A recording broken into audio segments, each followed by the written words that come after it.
Well, I wanted to do a video. This is Tuesday of Holy Week,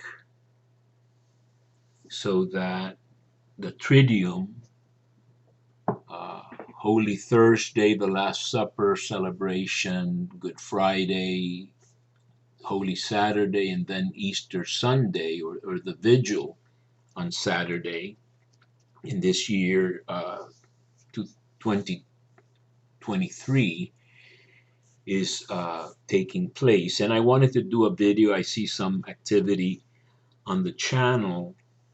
And so, even though I didn't feel incredibly inspired, I wanted to share some of my reflections and thoughts on the Passion of Jesus and his resurrection. And in fact, I'm nearing the end of the second volume, The Death of the Messiah, by the late Father Raymond Brown. He died in '98. I saw him twice, once in Miami, if I recall correctly, at St. Thomas University. He was a Floridian, more or less.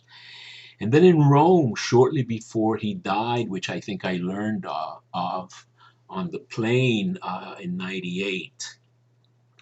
And the amount of passion and erudition and research that he gets into is incredible. This is a total of 1,800 pages or so. So I should have something to say about the Passion of Jesus, which of course I've studied for years, I guess, and maybe thought about. He devotes, pages to a Greek expression in the Gospel of Matthew when Judas kisses Jesus, uh, and what the meaning of this unusual expression is, which I take to mean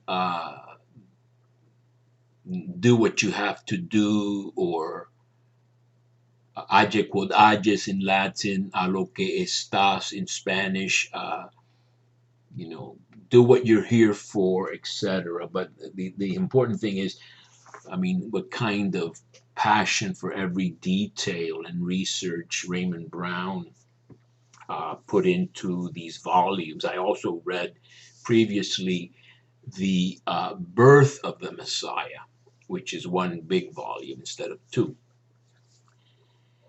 And I have recently read, about the Gospel of Peter and Crossan's views, very minimalistic and skeptical. And I also read Burton Max, who wrote the New Testament, same line, Jesus Seminar, incredibly minimalistic. Um, so I wanted to say some things about what happened as far as we can know. I think Brown himself, who may be more conservative than I am in some ways, does believe that there are a lot of unknowns. I think we can be sure that Jesus had close followers who expected great things to happen, to be done by him by way of messiahship, by way of the coming of the kingdom of God. Jesus himself may have harbored those kinds of expectations. And whatever redactional and other theological agendas or ecclesiological agendas Mark may have had, and I think he's the first gospel, followed by Matthew and Luke, and maybe even John, casting an eye on Mark. I'm not as against Johannine use of the synoptics, as I think Brown seems to be. Whatever reasons Mark may have had to depict the disciples, and especially Peter, as not understanding, and Peter trying to dissuade Jesus from the passion, from having to suffer, etc., if Jesus was predicting this. I think that bottom line, for sure, the disciples are depicted, I think, in very realistic scenes as seeking places of honor in a new situation that would emerge by God's doing, with Jesus as an instrument, the coming of the kingdom of God. So whatever redaction there is there, I think that basic fact of expectation with then the consequent disappointment of the expectation by the arrest of Jesus, I think that is historical. And I also think that a realist like Jesus, and some scholars posit an early period of enthusiasm and acceptance, much like the first, 7 or 8 chapters of Second Isaiah, Isaiah 40, Book of the Consolation of Israel, all the way to 47, are supposed to be an optimistic period. Cyrus is going to liberate, etc. And then I think after 48, and we're reading 49 today in Mass, and the servant songs, etc., you have a massive rejection of this prophet, anonymous prophet in the Babylonian exile, I believe. I think maybe Paulo Zaki, people like that, very respectable, think that may have been back in the Holy Land, but I think it's Babylon. Anyway, Jesus had an optimistic first period, followed by a more perhaps introverted second period where his message was not accepted. And it was, I think, a very radical message of free abandonment to God and love of neighbor and self denial and self forgetting. I'm reading Seneca, and a lot of it is very similar. This is not, um, unique. Burton Mack likes a philosophical model for Jesus. Jesus was like a philosopher with a little school or something, and then he was turned into a myth. But I do think that Jesus, as a realist and a knower of the history of Israel and its prophets, could have easily anticipated, especially after this general rejection and enmity with the leaders, the Jewish leaders, he could definitely have anticipated a bad end for himself. No prophet should die outside of Jerusalem, where you persecute the prophets, etc. And since this is all under Roman Empire, what happens to someone with messianic pretensions or appearances is going to be the capital penalty for this crime against the majesty, lese majestatis, no? So I don't think Jesus foreseeing crucifixion was something beyond, imagination. Now, once you have the prospect that you are going to be crucified, because that's what happens to somebody like him, especially, as I think is incredibly historical, the messianic entry on this purebred jackass, which I think is the right translation. I've had videos or parts of videos on this. There's a great scholar named Kenneth Day, I think it is. The New American Bible, which is the Catholic Bible used in mass readings for the liturgy, translates purebred jackass for this double donkey expression in Genesis 49 in the blessings of Jacob. He ties his, donkey to the vine and his, purebred jackass to the choicest vine. It's a two-step parallelism, or, that makes it progressively greater. Not just any donkey, but a purebred jackass, and not just any vine, but the choicest vine.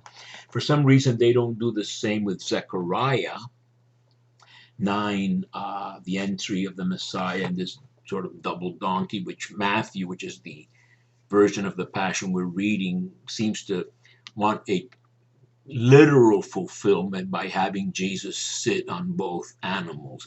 The point being, however, that Jesus, I think, entered Jerusalem in a messianic manifestation, dramatization of Zechariah, which goes back to Genesis 49, tribe of Judah, the scepter, etc. A kingly type of manifestation. And in John, which has the tremendous snippets of history greater than the synoptics, I'm reading the Jewish New Testament, and they kind of alluded to that this morning, Amy Jill Levine and Martin Bretler.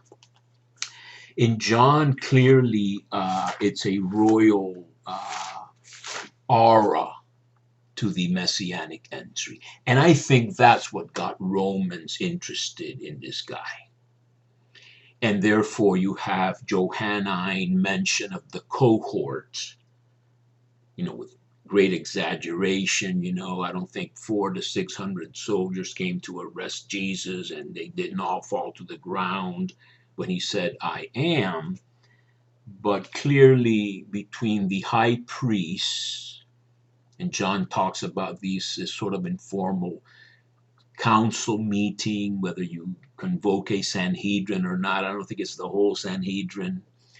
I think John is historical with more informal interrogations at the houses of the high priests, or Annas and Caiaphas, or one of them. Jesus, when you're dealing with the prospect of crucifixion by being arrested for doing these kinds of things, why, when you are consciously anticipating crucifixion and you mention this to your intimate disciples and they can't handle it, you have to handle it. And I think Jesus faced, and I think this is what Gethsemane depicts, the scene in Mark, for example, where this Spanish Bible I'm looking at, pavor, is great fright, great fear and anguish. So you don't face the prospect of your crucifixion, especially in a situation where you don't necessarily have to be nabbed and arrested. You could get out of it. This Jesus ben Hananiah that's talked about from Josephus, etc., who predicted the fall of Jerusalem and was flagellated, scourged, whipped by the Romans. Josephus says till his skin hung in rags, but then they released him as a madman.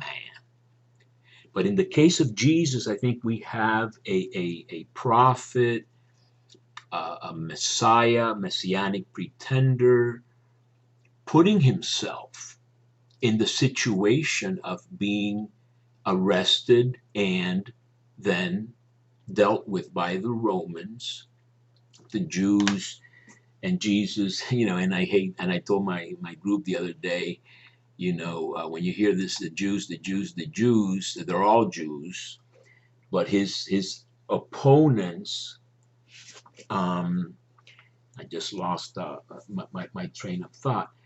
Um, I was saying that Jesus could have gotten out of this.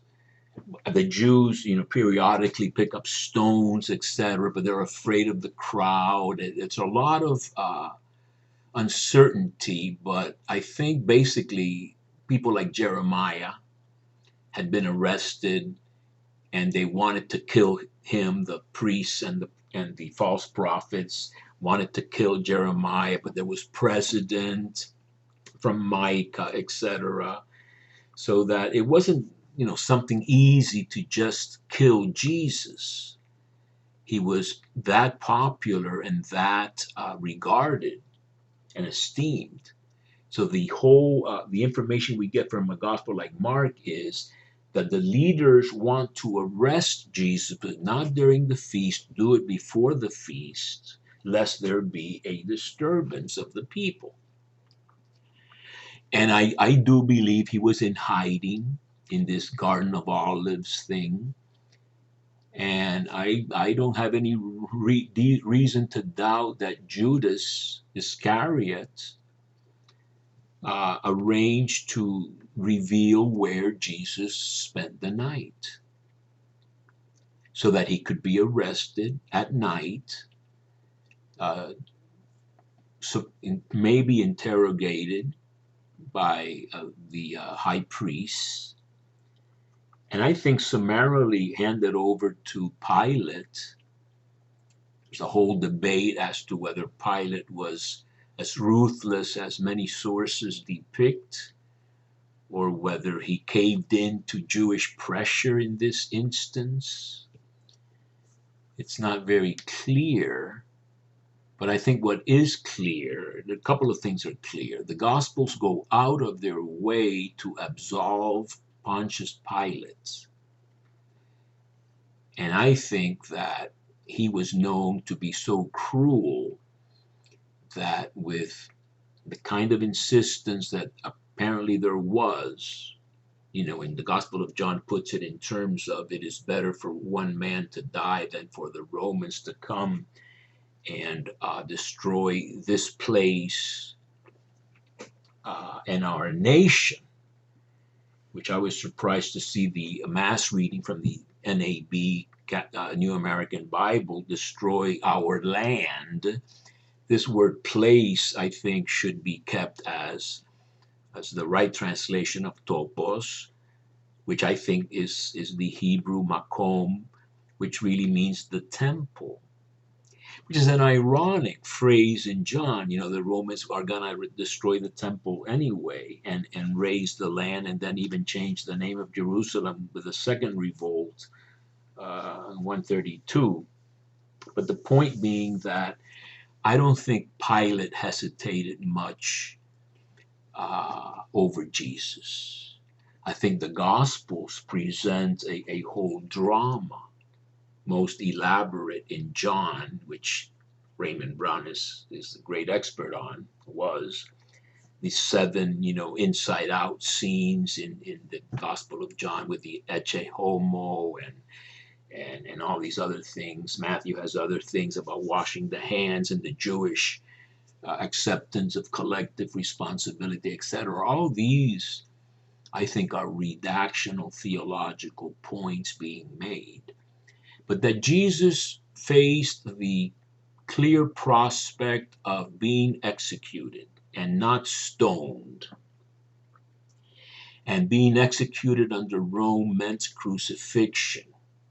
And crucifixion meant a preliminary flagellation, great suffering. You have to posit an element of willingness in all this.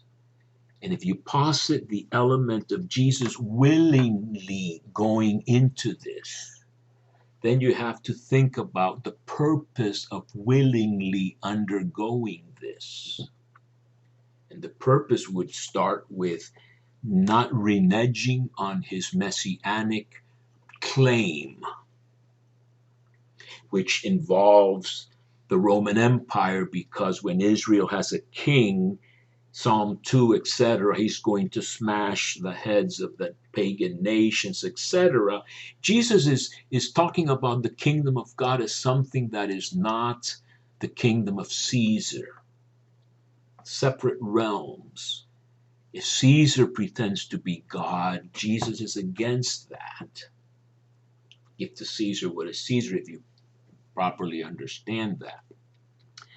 So Jesus knew he was going to face he was going to be under this crushing hand of the cruel Roman Empire.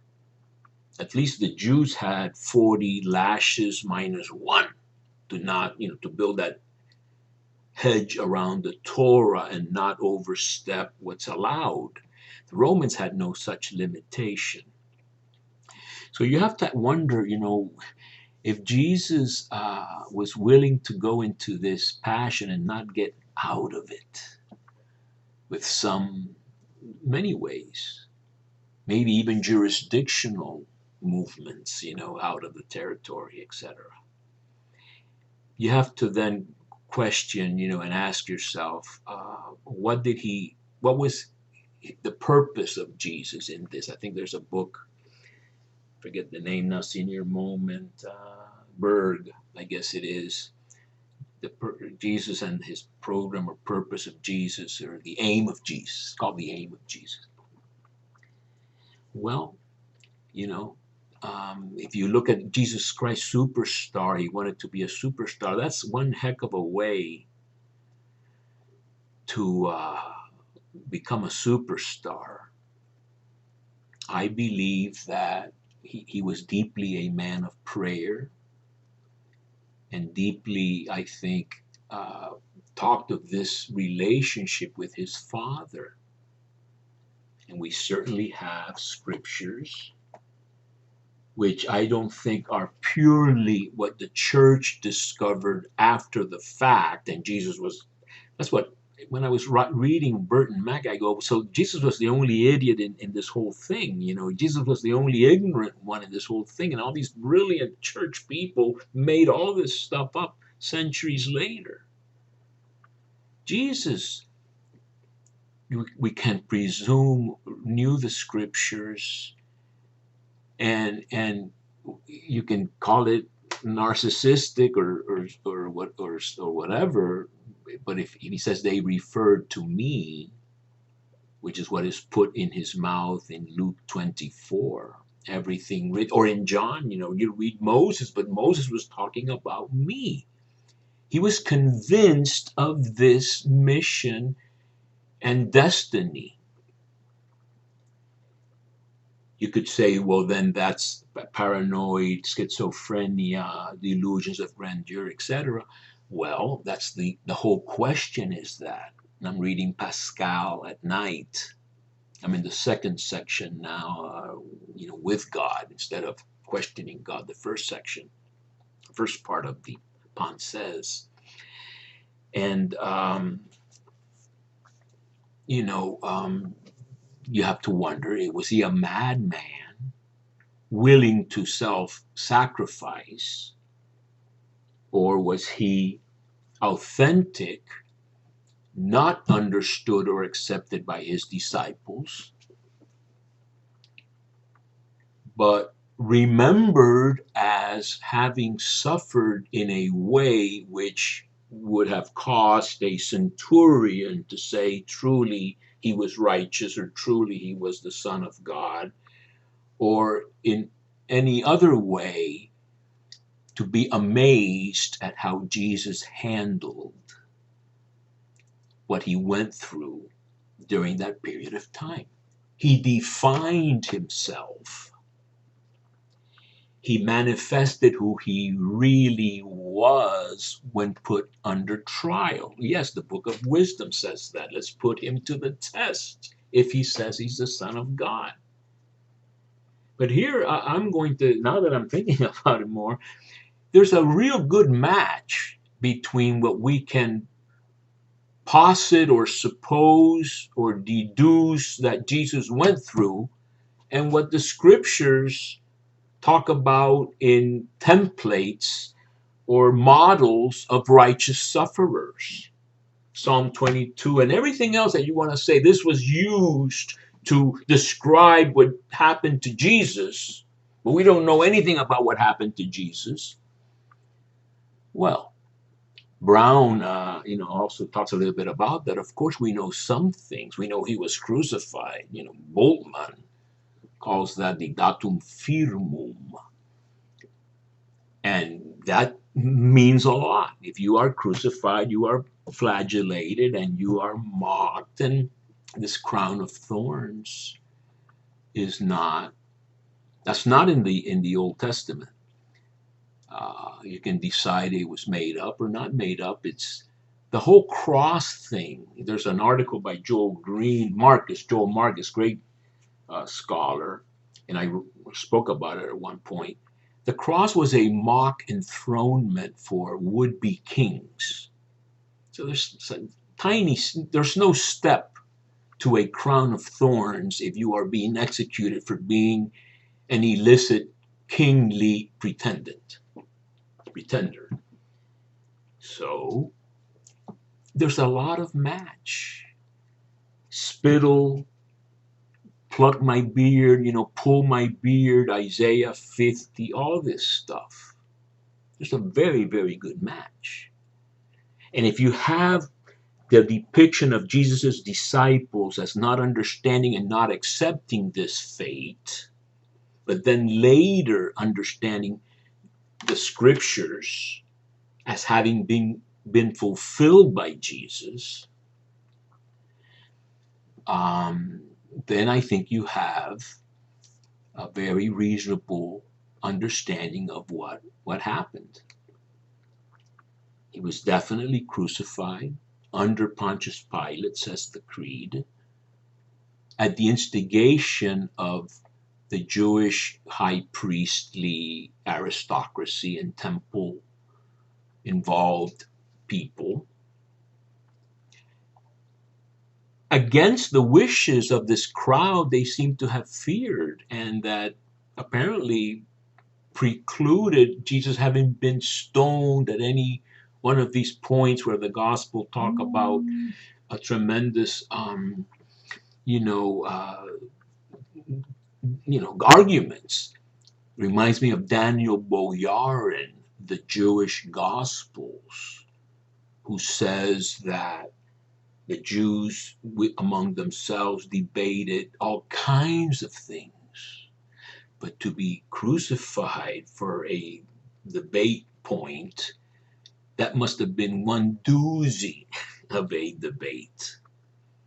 And so I think that these leaders, sent him to the Romans. I think the Romans were interested anyway. It wasn't as if they were blind and dumb and deaf and didn't realize that things were happening. Just like when the Jewish war started, you had the Jews in some sort of an uproar over Passover, etc. And then the famous mooning incident with the fart recorded by Josephus that just boiled things over. Well, with Jesus, you have this concern of the Jewish leadership, not during the feast, lest the crowd become tumultuous. So you have popularity. The Jews don't reject Jesus as a prophet, or perhaps even more. But you do have the powers that be, and we know so much about this now, that the powers that be economically and politically pull so many strings and do so many, even policemen who are minor people abuse their power. So that what Jesus was presenting was quite a crisis, an occasion for judgment, is what I would define a crisis as. And so he went to his death, I think, in a manner that amazed anyone who saw it or remembered it or heard about it after the fact.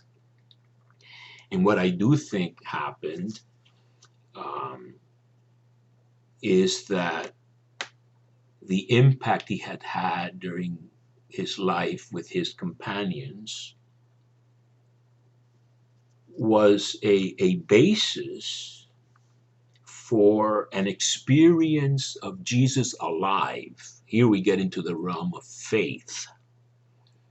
We get into the realm that we believe the witness, the martyrdom, if you will, of those who were willing to die to preach and proclaim that Jesus was the Lord.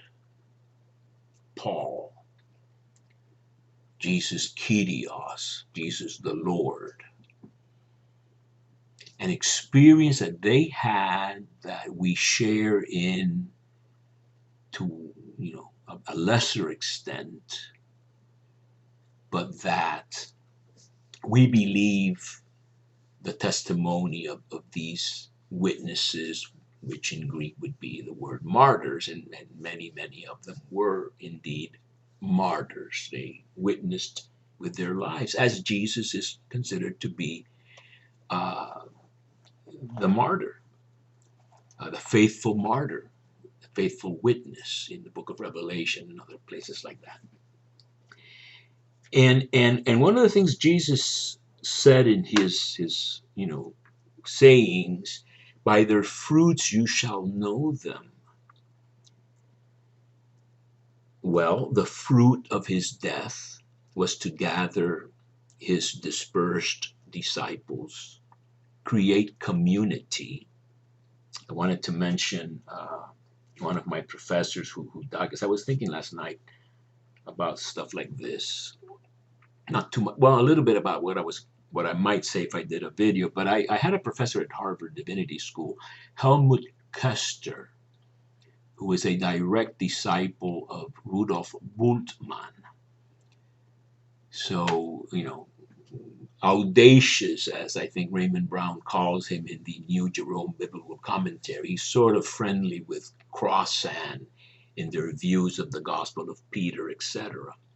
But what Helmut Koester told us in class on ancient Christian texts or something was that the clearest sign of the effect of Jesus and the veracity of what he stood for, if you want to put it that way, is that he created community. And a community of very, very different kinds of people. Now, the Muslims can claim that they create community in the Ummah, I guess it is, among all kinds of races, etc.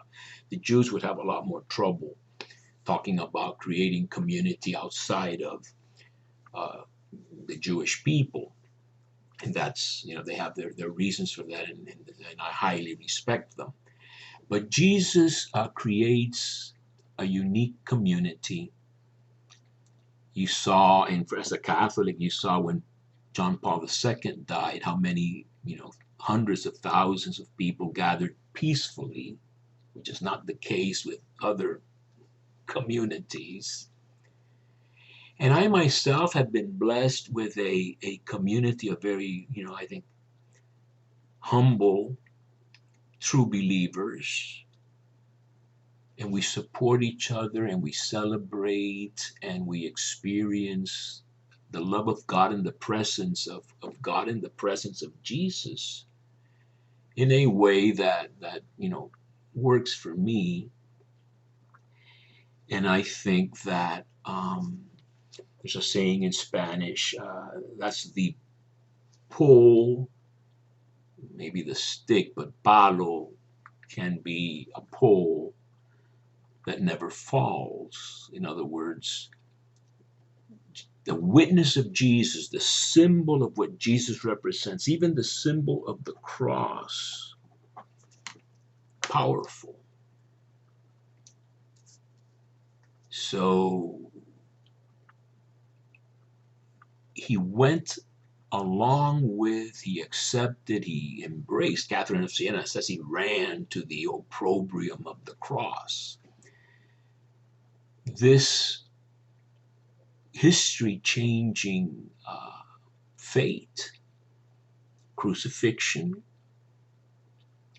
and authenticity with all these credentials that we Christians have appropriated, I don't think wrongfully, contrary to Burton Mack, rightfully, according to N.T. Wright, what we call the Old Testament, the Hebrew Scriptures, they were pointing to something. The Torah, a word that has to do with reigning and teaching, or maybe pointing. The Torah ends on this note of expectation that no prophet has yet arisen like Moses. I know that especially Jews like to translate, never again did a prophet rise in Israel like Moses, who spoke to God face to face. Gospel of John says no one has ever seen God.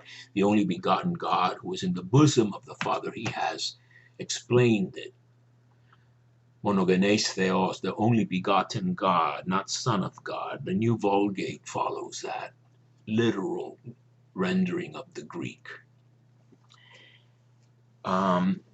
Moses versus Jesus. Père Émile Boimard, the great Dominican that I was privileged to meet in Jerusalem at the École Biblique when I visited there. I think it talks about, the whole argument in John is Moses versus Jesus. And I talked about this already in other videos. The Jews have Moses, and that's very venerable. And it takes a lot to abandon Moses to go to Jesus, or to put Moses in second place and embrace Jesus. We know God spoke to Moses. We don't know John chapter 9 with the blind man. But for us Christians, in reading this translation, that not yet has someone arisen who did enter the promised land. Moses didn't. Moses and Aaron did not enter the promised land, only the little children. What Moses and Elijah talked to Jesus about in Luke 9:31 at the Transfiguration is his exodus that he was going to fulfill in Jerusalem. So for us, the scriptures make all this sense. I know what Burton Mack has to say about it. He says it's all a usurpation. It's a wrongful appropriation. Well, if I read what I annotated on the margins as I was reading, Burton Mack, who wrote the New Testament, is this guy thinks it's all Claremont, California. You make up your own politically correct, because trust me, there are toes he doesn't step on. There are other toes he loves to step on. That's his thing. But I think somebody like N.T. Wright, whose tomes I read, I guess I read The Resurrection and I read the 2 tomes on Paul. That's hundreds and hundreds of pages. More conservative than I am. He thinks, Colossians and Ephesians are directly from Paul, etc., which I was trained not that wasn't the case. But those are secondary sort of things. The real crux of the issue is Jesus seems to have been clearly the faithful witness who did not renege at the greatest sacrifice. And those who expected one thing were surprised with another. This is very, very Jewish. Very Exodus. I spoke about Exodus 34 the other day with a presentation with my group. Yahweh is emet, chesed we emet. He is surprising acts of love that are crazy, the sower who throws seed all over the place, the owner of the vineyard that pays everyone the living wage, whether they worked an hour or 8. Well, that's what Chesed is. Rahab does Chesed, Ruth did Chesed, David's men do Chesed, and they don't even believe it because it's just too unusual to accept. But he's also Emet, this firmness in being Chesed-like or performing Chesed. So you can always expect God to do the unexpected. And I think it's James Barr at the end of my intro to the Bible notes that says that God was known for all these acts of righteousness in the Hebrew scriptures. He did one final act of righteousness which went beyond everything else he had done. And a new chapter was added unexpectedly to the story of Israel, who are the people of God. And we are sort of engrafted onto that people. And the whole issue of, I've had videos on how Paul says we should make Israel jealous. And I think what's happened is that we have become jealous of Israel in many cases. It's a dialectical relationship. But we have to, we have to be clear on our understanding of Jesus. And we can't, I guess, crudely water down what we believe in order to be correct in any sense. We have to say our truth, and our truth is not anti-Jewish. On the contrary, it's grateful and respectful deeply, and does community with Jews too. And I've been involved in that. And we learn about the Torah does go out of Israel, Micah 4, Isaiah 2, and we have learned. And I listened to Rabbi Yeats Greenberg talk about, I think he has a book called Between Heaven and Earth or something like that. The community that must exist between Christians and Jews is a beautiful and doable project done correctly. I was talking to a friend of mine last night about, Bart Ehrman talking about how some of these fundamentalist Christians want to, be nice to the Jews so that they can convert them and I don't know what. No, that's not what we're talking about. But it is a mystery, and I think Romans 9 to 11 are the great chapters. I've talked about this in videos. In the end, all Israel will be saved. And unlike Father Fitzmyer, I don't necessarily read there will be converted. But I do, as a minimum, read Israel is going to be okay, not condemned. And how that's in God's hands, as I think St. Bernard of Clairvaux said. And having reached, I think, a little bit more than 40 minutes, I'm going to stop there, and I wish you a good Holy Week and a happy Easter.